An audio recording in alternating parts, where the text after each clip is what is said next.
BEd online classes में आपका स्वागत है। जैसा कि मैं आपको बीएड फर्स्ट ईयर का चयनित प्रश्न पत्र हिंदी शिक्षण पढ़ा रहा था। पिछली कक्षा में हम लोगों ने बात किया था शिक्षण अभ्यास के संबंध में। कुछ विशेष बातें उस कक्षा की छूट रही थी, जिसकी चर्चा आज की कक्षा में हम लोग करेंगे। आज मैं बताऊंगा कि एक प्रशिक्षार्थी के तौर पे आप कैसे शिक्षण अभ्यास का प्रायोगिक तौर पे कार्य संस्थागत या प्रशिक्षण संस्थान या विद्यालय व्यवस्था में करते हैं। अर्थात आज हम लोग बात करेंगे, ध्यान दीजिएगा, आज हम लोग बात करेंगे शिक्षण अभ्यास की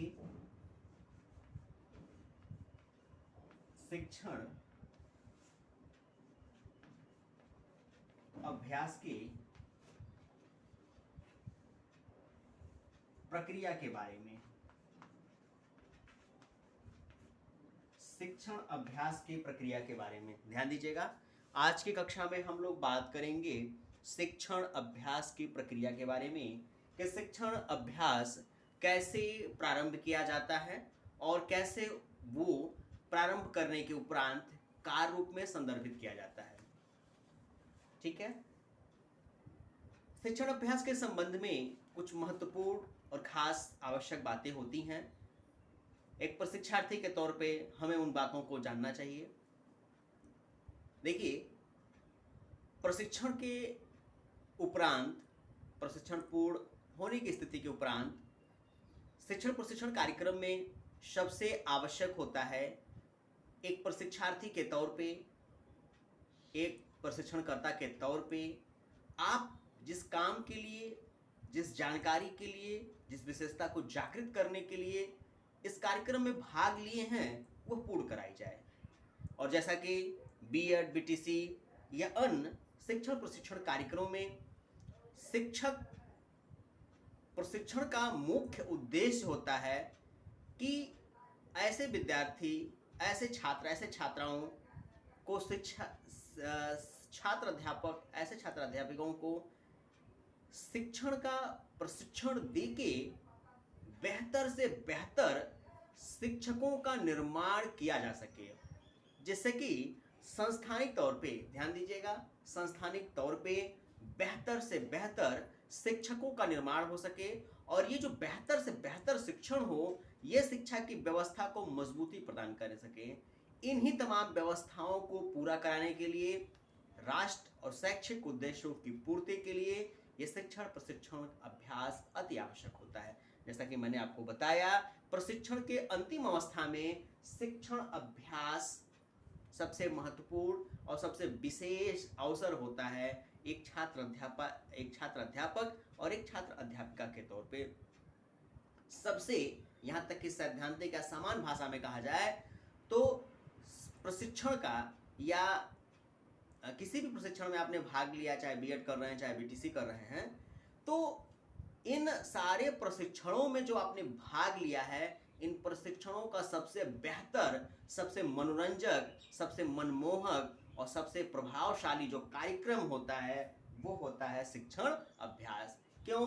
क्योंकि तमाम बातें जो सैद्धांतिक तौर पे आपको सिखाई जाती हैं, उसका व्यवहारिक प्रयोग जो होता है वो इन शिक्षण अभ्यास कार्यक्रमों में निर्धारित किया जाता है। यही एक मौका होता है, यही एक उपाय होता है, एक उपागम होता है, यही एक प्रशिक्षार्थी के तौर पे आपको एक अवसर होता है कि आप कितने बेहतर तरीके से इस प्रशिक्षण की व्यवस्था को समझ सकते हैं और भविष्य में बेहतर से बेहतर अपने आप को एक बेहतर शिक्षक साबित कर सकते हैं।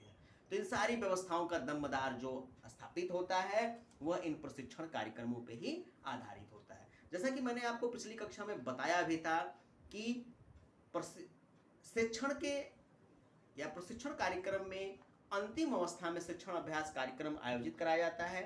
इस शिक्षण कार्यक्रम आयोजित कराने से पूर्व, ध्यान दीजिएगा, इन शिक्षण प्रशिक्षण कार्यक्रमों को आयोजित कराने से पूर्व, या ऐसे साफ शब्दों में कहें कि शिक्षण अभ्यास से पूर्व एक छात्र अध्यापक, एक छात्र अध्यापिका के तौर पे शिक्षकों द्वारा, आपके प्रशिक्षणकर्ताओं द्वारा कुछ विशेष जानकारियां, कुछ विशेष बातें बताई जाती हैं, उन्हीं विशेष जानकारियां, विशेष बातों का प्रयोग करके आप अपने शिक्षण अभ्यास के कार्यक्रम को सुनिश्चित करते हैं। जैसे सबसे पहले एक प्रशिक्षार्थी के तौर पे आपको ये बताया जाएगा कि आपकी जो भी रुचि रही हो, जो भी आपने अध्ययन किया हो स्नातक पर स्नातक कक्षाओं के आधार पे आपको कम से कम 2 विषयी शिक्षण के व्यवस्था का ज्ञान इस प्रशिक्षण के माध्यम से दिया जाएगा। ध्यान दीजिएगा, 2 विषयी ज्ञान जिसका आप भविष्य में शिक्षण कर सके, उन 2 विषयों को पढ़ाने का प्रशिक्षण आपको संस्थानिक तौर पे इन कार्यक्रमों में दिया जाएगा और शिक्षण अभ्यास के दौरान अंत में आपको उन 2 विद्यालय विषयों का ही प्रशिक्षण मिलेगा और उस प्रशिक्षण के उपरांत आप जब भी कभी विद्यालय में अभ्यास हेतु जाएंगे, इंटर्नशिप हेतु जाएंगे, तो वहाँ पे आप उन्हीं विषयों का प्रयोग आप करेंगे, जिससे कि जो आपकी विषय विशेषज्ञता है प्रशिक्षण के कार्यक्रम से उसमें निखार आए और बेहतर से बेहतर तरीके से आप अपना बेहतर दे जाएं, बच्चों को कुछ नया बेहतर ज्ञान प्रस्तुत कर सकें। तो ये सारी व्यवस्था का एक क्रमांक था जिसकी जानकारी मैंने आपको दी। सैद्धांतिक तौर पे देखा जाए तो सबसे पहले इस ध्यान दीजिएगा, सैद्धांतिक व्यवस्था की मैं बात कर रहा हूँ। सैद्धांतिक तौर पे देखा जाए तो सबसे पहले इस शिक्षण अभ्यास में एक प्रशिक्षार्थी के तौर पे आपको ध्यान दीजिएगा, आपको ये जानना होता है कि योजना, जिसे अंग्रेजी में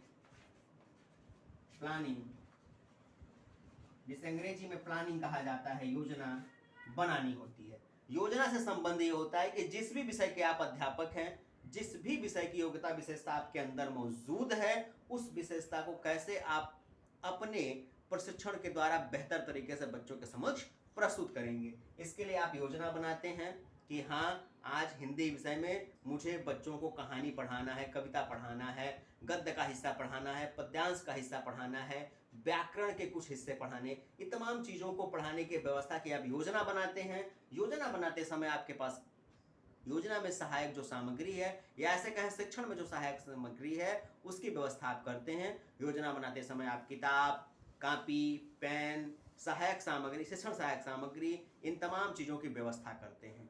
इस योजना के उपरांत आप सबसे पहले इसी योजना के संबंध में आप इकाई, ध्यान दीजिएगा, इकाई योजना बनाते हैं, जिसे अंग्रेजी में यूनिट प्लान कहा जाता है। इकाई योजना बनाते हैं। इस इकाई योजना के उपरांत ध्यान दीजिएगा, इस इकाई योजना के उपरांत आपको तीसरा काम इस शिक्षण अभ्यास के दौरान करना होता है, सूक्ष्म शिक्षण।